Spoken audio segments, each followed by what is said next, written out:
Friends ఇదే OnePlus 13R మరి చైనాలో OnePlus Ace 3 Pro అనే పేరుతో లాంచ్ చేస్తారు. దాన్నే రీబ్రాండ్ చేసి ఇండియాలో OnePlus 11R 12R 13R పేరుతో తీసుకొస్తూ ఉంటారు. అయితే ఇండియాలో ఈసారి ఇది OnePlus 13R పేరుతోటి రాబోతుంది. సో మరి లాస్ట్ టైంతో పోల్చుకున్నట్టయితే ఏమేమి చేంజెస్ ఉన్నాయి, ఏ ప్రైజింగ్లో రావచ్చు అనే దాని గురించి మనం ఈ వీడియోలో మాట్లాడదాం. సో మరి ఈ మొబైల్ గురించి మాట్లాడినట్టయితే మీకు డిజైన్ పరంగా OnePlus 12Rతో కంపేర్ చేసినప్పుడు పెద్ద చేంజెస్ అయితే ఏం కనిపించవు. అయితే దీనిలో మనకు సిరామిక్ గ్లాస్ అని చెప్పేసి ప్రజెంట్ నా చేతిలో వేగన్ లెదర్ది ఉంది. సో మరి ఇటువంటి 3 వేరియంట్స్లలో వస్తుంది. మరి మనం OnePlus 12R తోటి కంపేర్ చేసినప్పుడు 13Rలో మనకు దూరం నుంచి చూస్తే ఎటువంటి చేంజెస్ కనిపించవు. కానీ ఆల్రెడీ ఎవరైతే OnePlus 12R వాడినారో, ఆల్రెడీ OnePlus 12Rని దగ్గర నుంచి చూశాను. సో దాని ప్రకారం చూసుకున్నట్టయితే ఇక్కడ ఈ కెమెరా మాడ్యూల్లో ఏదైతే ఉంటుందో దానిలో చిన్న చేంజ్ కనిపిస్తూ ఉంటుంది. అంతేకాకుండా ఫ్లాష్ ఏదైతే ఉంటుందో దాని చుట్టూ ఉండే రింగ్ ఏదైతే ఉంటుందో ఆ రింగ్లో మనకు తేడా కనిపిస్తూ ఉంటుంది. మిగతా అంతా మీకు సేమ్ టు సేమ్. మొత్తానికి మనకు రమేష్ సురేష్ లాగా కనిపిస్తూ ఉంటాయి. రెండు పక్కకు పెడితే ఏదనేది కనిపెట్టడం దూరం నుంచి అయితే కష్టమే. మరి దీని చుట్టూ మనకు మెటల్ ఫ్రేమ్ని యూజ్ చేయడం జరిగింది. మొబైల్ చూడడానికి ప్రీమియం ఉంది. అయితే ఈ మొబైల్లో ఒక మంచి ప్రత్యేకత ఉంది. అదేంటి అని నేను వీడియోలో మీకు చెప్తాను. వీడియో అయితే ఎండింగ్ వరకు చూస్తూ ఉండండి. పైవైపు చూసుకున్నట్టయితే స్పీకర్ గిల్స్, తర్వాత నాయిస్ క్యాన్సలేషన్తో పాటు కింది వైపు USB 2.0కి సంబంధించిన Type-C పోర్ట్ని ప్రొవైడ్ చేశారు. స్పీకర్ గిల్స్ ఉంది, దాని తర్వాత సిమ్ ట్రేని ప్రొవైడ్ చేశారు. అంతేకాకుండా ఇక్కడ మనకు OnePlus వాళ్ళకి సంబంధించిన అలర్ స్లైడర్ ఏదైతే ఉంటుందో ఇది కూడా కనిపిస్తుంది. ఈ volume rockers, power on button ఇటువైపు ప్రొవైడ్ చేశారు. మొబైల్ స్క్రీన్ సైజ్ గురించి మాట్లాడితే 6.7 ఇంచెస్ సంబంధించిన స్క్రీన్ సైజ్ని ప్రొవైడ్ చేశారు. LTPO డిస్ప్లేని యూజ్ చేశారు. మళ్ళీ మనకు వేరియబుల్ రిఫ్రెష్ రేట్ లాంటి 120 Hz రిఫ్రెష్ రేట్తో కూడిన డిస్ప్లే ఇది. Gorilla glass Victus protection provide చేశారు. మరి బ్యాక్ సైడ్ ఎటువంటి గ్లాస్ని యూజ్ చేశారు, ఏం గ్లాస్ని యూజ్ చేశారు అనేది వీళ్ళు ఎక్కడ కూడా మెన్షన్ చేయలేదు. యాక్చువల్లీ మనకు వేగన్ లెదర్ కాకుండా గ్లాస్ బిల్ తోటి కూడా వీళ్ళు మొబైల్ తీసుకొస్తారు చూసారా. సో దాని గురించి మాట్లాడినట్టయితే గ్లాస్ బిల్డ్ అని చెప్పేసి మెన్షన్ చేశారు. లాస్ట్ టైం OnePlus 12R తీసుకొచ్చినప్పుడు కూడా సేమ్ ఇలానే మెన్షన్ చేయడం జరిగింది. మరి అది పాండా గ్లాసా లేకపోతే గొరిల్లా గ్లాసా అనేది లేదు. ఫ్రంట్ సైడ్ మాత్రం గొరిల్లా గ్లాస్ వెక్టర్స్ ప్రొటెక్షన్ అయితే వాడినట్టు క్లియర్గా అయితే వీళ్ళు చెప్పడం జరిగింది. అయితే దీనిలో మనకు 4500 నిట్స్ బ్రైట్నెస్ అయితే ప్రొవైడ్ చేశారు. దాని కారణంగా మనకు అవుట్డోర్ విజిబిలిటీ అనేది చాలా బాగుంటుంది. ఇండోర్లో కూడా మనం చాలా ఆరాంగా అయితే దీన్ని యూజ్ చేసుకోవచ్చు. అయితే నేను మీకు ఎప్పుడు చెప్తూ ఉంటాను, ఇది ఒక మార్కెటింగ్ గిమ్మిక్ మాత్రమే.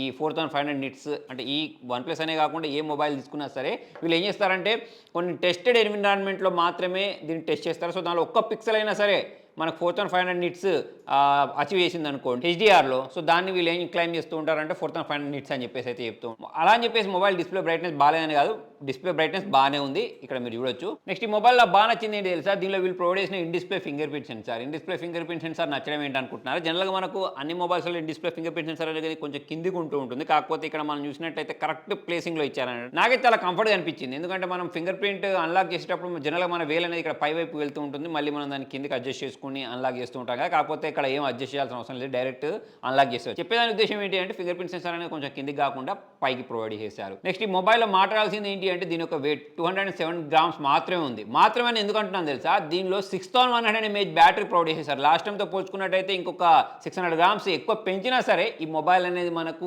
వెయిట్ కనిపించట్లేదు. వెయిట్ డిస్ట్రిబ్యూషన్ అనేది అమేజింగ్ అని చెప్పేసుకోవచ్చు. సో దీనిలో వీళ్ళు మనకు 100 వాట్ ఛార్జర్ని కూడా ప్రొవైడ్ చేస్తారు. దాంతో మనం దీని ఆరంగా ఒక 40 నిమిషాలలో ఫుల్గా ఛార్జ్ చేసేసుకోవచ్చు 6100 mAh బ్యాటరీని. సో 6100 mAh బ్యాటరీ ప్రొవైడ్ చేసిన కారణంగా ఆరంగా మీకు వన్ డే వరకు అయితే బ్యాటరీ బ్యాకప్ ఇచ్చేస్తుంది, మీరు హెవీగా యూజ్ చేసినా సరే. అలా కాకుండా మీరు నార్మల్గా యూజ్ చేస్తే మాత్రం మనకు 1.5 డే వరకు అయితే బ్యాటరీ బ్యాకప్ ఇచ్చేస్తుంది. సో మొత్తానికి ఎవరైతే ఎక్కువగా బ్యాటరీ బ్యాకప్ కావాలో వాళ్ళకి నచ్చుద్ది. ప్లస్ దీని స్పీకర్ సౌండ్ క్వాలిటీ ఏదైతే ఉంటుందో అది కూడా చాలా లౌడ్గా వస్తుంది. మనకు బేస్ కూడా బాగా వినిపిస్తుంది.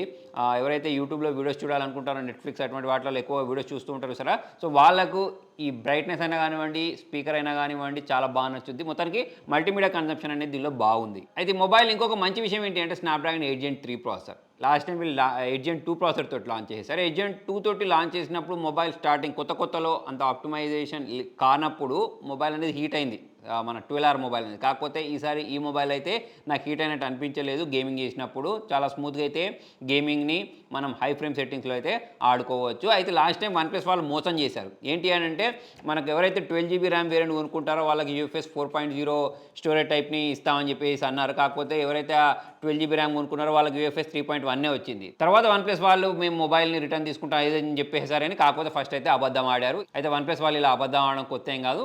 లాస్ట్ టైం కూడా అలానే అబద్ధం ఆడి మరీ దొరికారు. ఓవరాల్ చూసుకున్నట్టయితే మొబైల్ గేమింగ్ పర్ఫార్మెన్స్ లేదా మొబైల్ పర్ఫార్మెన్స్ అనేది చాలా బాగుంది. లాస్ట్ టైం వీళ్ళు OnePlus 12లో ఇచ్చిన ప్రాసెసర్ ఏదైతే ఉంటుందో ఈసారి 13Rలో ఇస్తున్నారు. ప్లస్ మరి మొబైల్ ప్రైజింగ్ గురించి మాట్లాడినట్టయితే చైనాలో 37,000 38,000 ఆ ప్రైజింగ్లో లాంచ్ అయింది బేస్ వేరియంట్. మరి ఇండియాకి వచ్చేసరికి ఇది 45,000 ప్రైస్ సెగ్మెంట్లో లాంచ్ అయ్యే అవకాశాలు అయితే ఉన్నాయి. ఒకవేళ దానికంటే తక్కువ ప్రైజింగ్లో అంటే 40 నుంచి 42, 43,000 తీసుకొచ్చినా సరే వీళ్ళు ప్రొవైడ్ చేసిన స్పెసిఫికేషన్స్ ప్రకారం చూసుకున్నట్టయితే మాత్రం కిల్లర్ ఫోన్ అయితే అవుద్ది. ఇందులో మనకి NFC సపోర్ట్ దొరుకుద్ది. బ్లూటూత్ 5.3 ఇచ్చారు, కాకపోతే 5.4 ఇస్తే బాగుండని చెప్పేసి నాకు అనిపించింది.